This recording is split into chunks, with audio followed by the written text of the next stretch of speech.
Professor Margaret Vann Coops, and welcome to my show, The Truth. Every so often, I watch what's on the news and I hear what people are saying and doing, and it sparks me in some way to want to talk about something. Recently, I was watching people who were channeling, and bearing in mind that I've been channeling since I was 2 years old, I'm now 81. You can see that I really do know quite a lot about the world of channeling. So I thought I'd like to explain to you, first of all, the different types of channeling, and then go through into more detail so I can give you some ways to protect yourself when you do decide to channel. So, bearing in mind that I was only 2 years old when I started to hear the voices in my head, and those voices would tell me run over to that person and give a message without any blocks in my consciousness, because I'm 2 years old and I don't know anything to be afraid of other than bombs dropping on us every night, which I've become used to as a child. But not really knowing what was behind all those explosions, because obviously nobody tells a child about why bombs are going off bang. They're just considered to be tests or something for a child to not be worried. So here I was around 2 and running out to a person to tell them that Sam's okay. My mum, coming out behind, crippled with walking limping, came and apologized to the woman.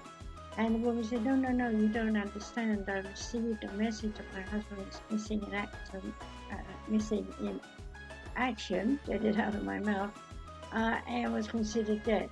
And I was giving her a message that said, Sam is all right. And the tears were down her face, and I remember that.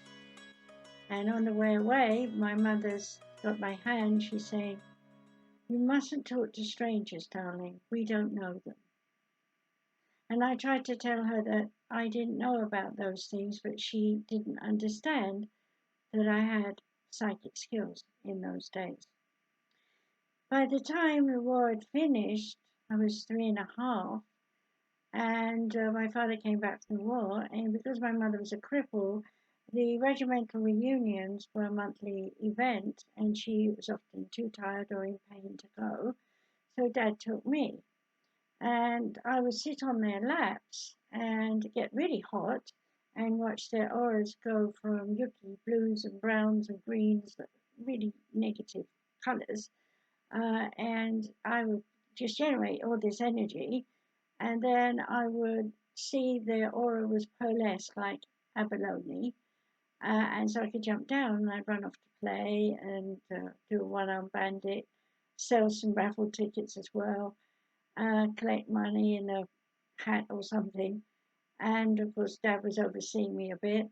But by the time I got to be 7, they had, the officers and gentlemen of the battalion had decided that I was more than just a kid because of my healing skills. And so I was honoured by the entire regiment. I had to salute as they all marched by, the brigadier general and majors and my dad as well on the desk. And of course, that was an event that was so explained to me over and over again how important it was.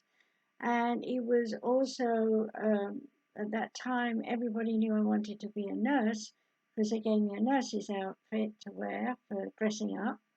And so I was well pleased and actually decided at that moment I am a nurse, therefore I will study to be a nurse.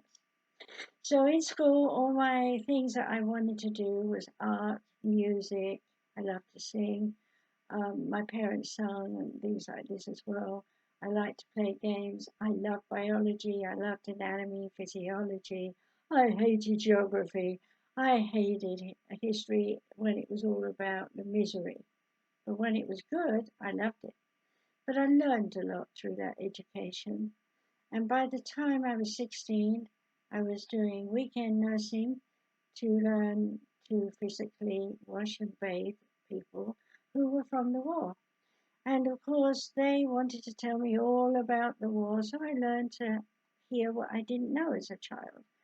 And as I grew older, I began to see that no one in England or France or Spain had got over the effects of World War II. In fact, my mediumship went on so much to develop that I would be able to walk up to strangers in the street just as before and say, "Don't worry, it's okay." Put my hand on them and just say, "Do you mind if I touch you here?" And they would say, "Oh, okay, what?" I said, "I'm a healer," and I do it. And they go, "Oh, I can feel that. Thank you." Where did I get that courage from? Well, my spirit guides were still in my head telling me to go heal people. So by the time I was about 24, the Spiritist Association of Great Britain had heard about me, and so I'd been taken there and did a night showing how I could do messages from a whole congregation in the church, not just one or two like most mediums did in those days, maybe if you're lucky, 5 or 6 medium messages. Here was I doing the entire complex of maybe 50 people. Today I still do that. In fact, up at the college here, Municipal College of our town in Havasu, I do those nights. In fact, in September, I'm doing 4 nights where I'm addressing post-traumatic stress disorder from birth to death. Now, you might think, well, I wasn't in the army. No, it's not about army. It's about daily activities where you learn to be in shock, in fear, in anger, in frustration, and so many more things going on. But today I wanted to talk about your psychic ability and channeling. Everybody comes up to me and says, "I want to channel, what do I do?"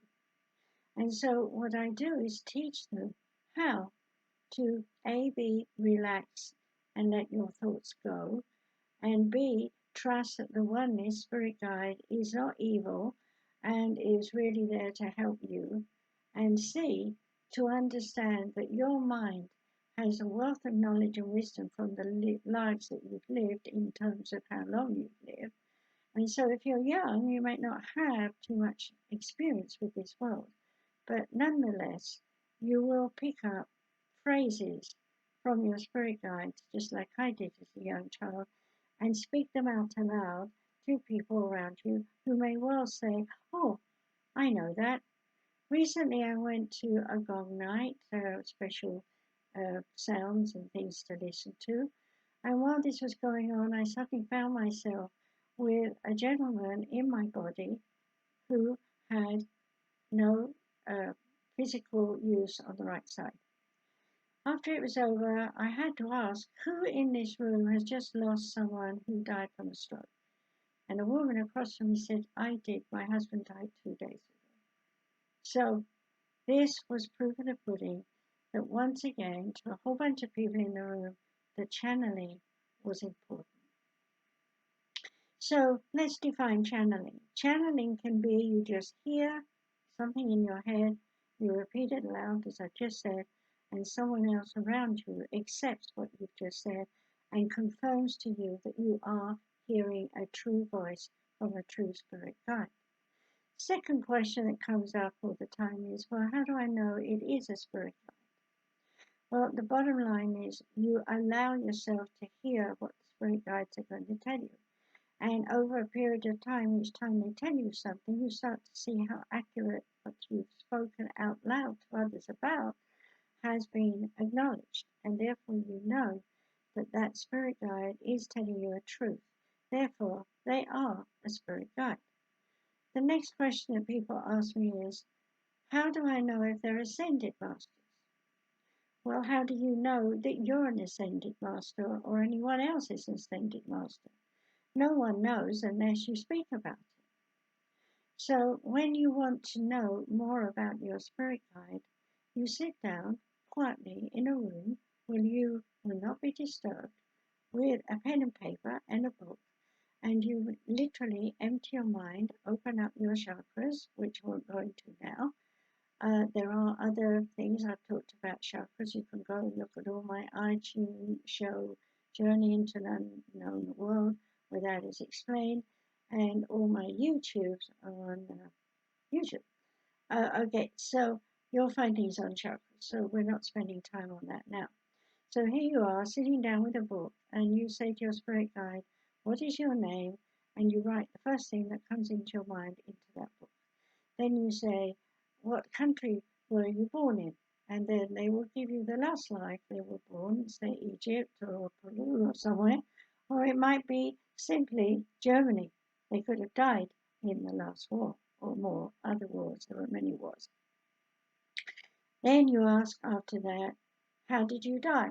They may say wounds, simple word, or they may say health. You don't want, I had cancer and I had this and I had that and so on. That will confuse you. You want simple one word answers. So your spirit guide will give you those. Why?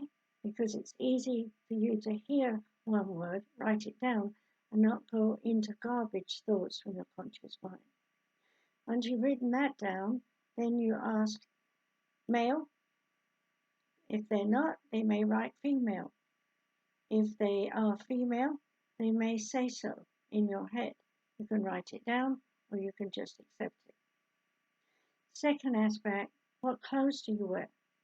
They may give you a feeling of wearing a jacket when you know you haven't got one on. Or they may give you a sense of long hair when you know you have short hair. Or they may give you a sense of your body suddenly being much bigger than you are because you're petite and you know the difference. Or the opposite. You feel really big and suddenly you're finding yourself feeling very small. Coming to know your spirit guide this way is anatomical and they'll work with you physically to give you that sense.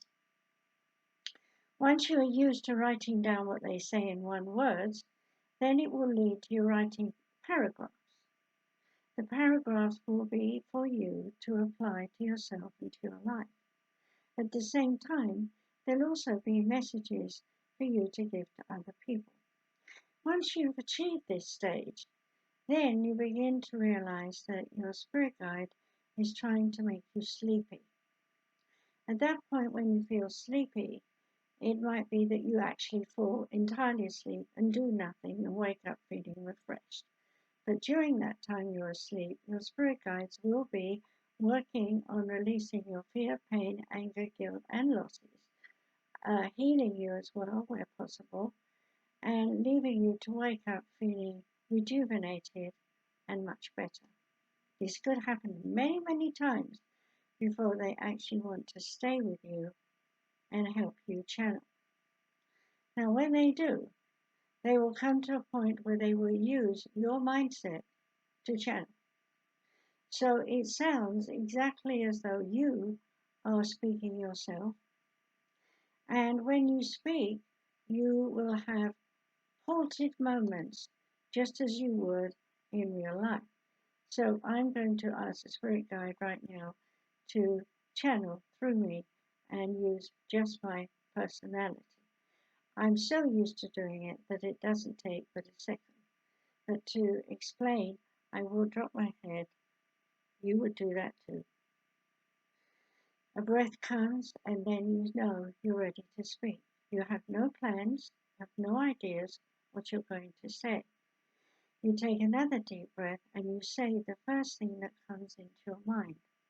Welcome to my world. Now that I've said that, that sounds like I'm saying welcome to me, Margaret, my world. But actually I'm saying welcome to the world of my spirit guides. Having done that, then I say to my spirit guide, I am ready in my mind to surrender to you. They would then say to me, and I'm speaking out loud so you hear it, thank you, we will begin. Now that we have permission to speak through Margaret's voice, her personality and her character, I would like to introduce myself to you. I am Cornelius Tacitus. I was Roman. I was allowed in my own way to write comments about whatever was going on in Rome. I kept records of how Rome survived. I was a senator and often thought to be ahead of my time for the Romans of those days. Today you can read about me. I am surviving and still in this form as long as I'm working with Margaret, and all her students. But when I'm not working with her, I am Moses. Moses is a life that I lived that was a very hard one. But in the effort of it, I learned to know and trust God. And in that sense, my evolution in ascension has gone on and on. Today, I do not like to say who I am, but if you ask me, I will say a name relative to who you are, what you know, what you understand, and what you want to do.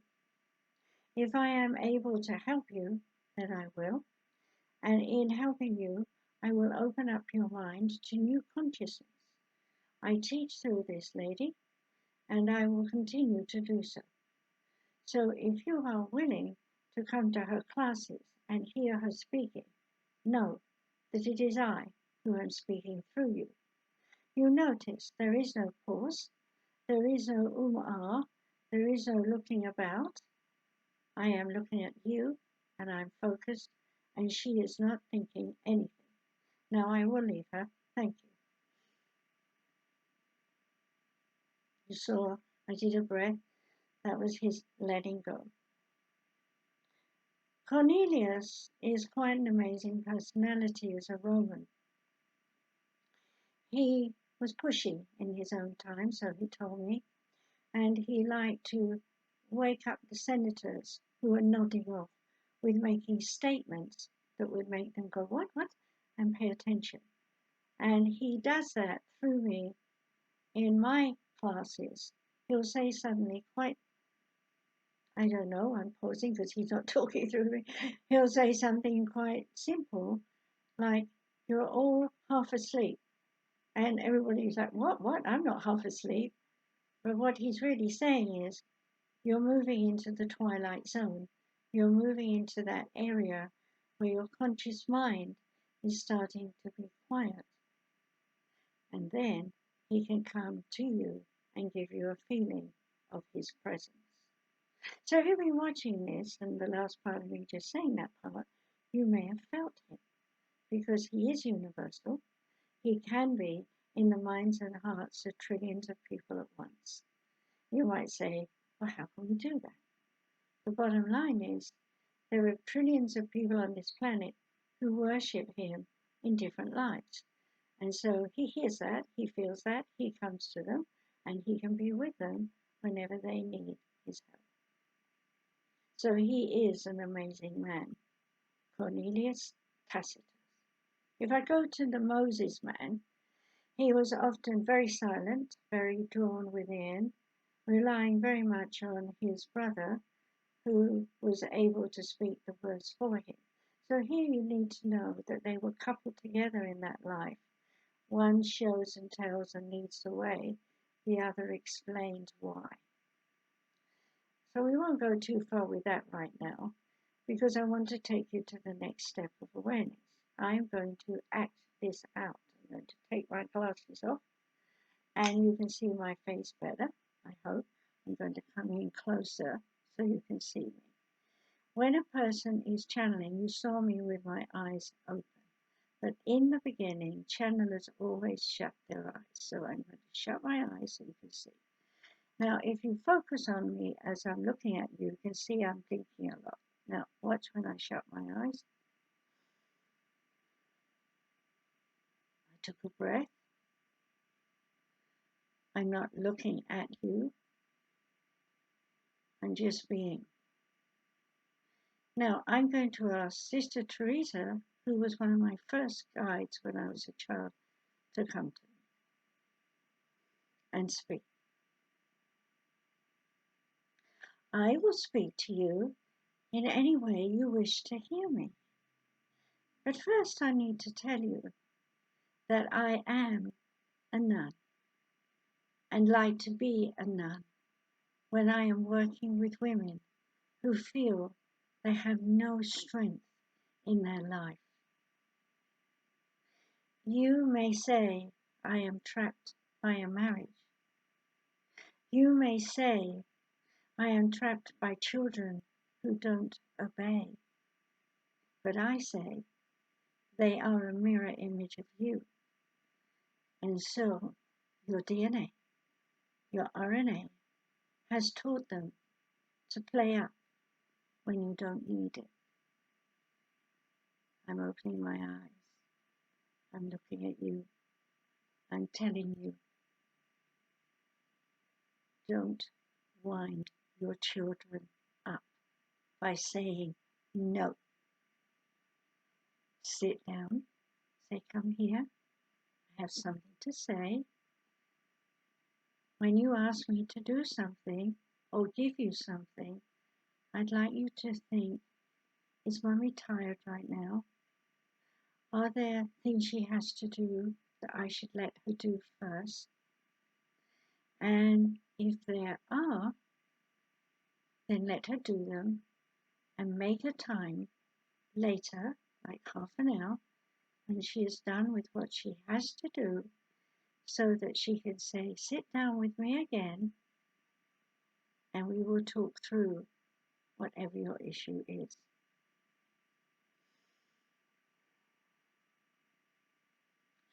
That is conscious channeling with a spirit guide that's worked with me throughout my life. So she still talks the same way she did to me. Did you see how sweet she was? How lovely? You need to be sweet and lovely too. So this is the beginning of channeling. You don't have to do any strange things like looking around and pausing and so on, because spirit guides don't pause. They talk until they're done. So anyone you watch who is eyes shut, pausing, looking for words, it's their mind that they are channeling. It doesn't mean that what they're saying isn't good.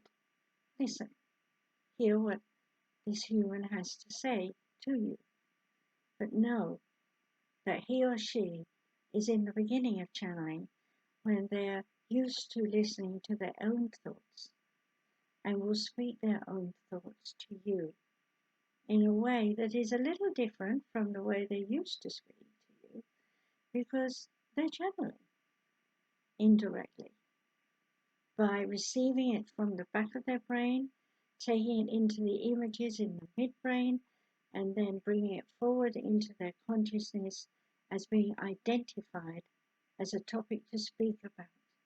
And then they speak about it, and you hear it, and hopefully you learn from them. So don't put down conscious channelers, okay? All right, so we've come to the end of the time. And this is just to remind you that if you want to channel, write it down first. Get used to hearing the words and then practice speaking the words aloud when you do hear them. And in time, your channeling will improve. I promise you. And if you really want to know more, watch out for when I do start teaching on Zoom in the near future. Take care. Be with you. And do walk in the way of the oneness. Yes, this was a saying Spirit gave me many years ago that I used all around Europe, but now I'm saying it to Americans. Walk in the way of the oneness. What is the way of the oneness? Unity, peace, love, and an understanding of suffering so that you can help others in a daily way. Bye.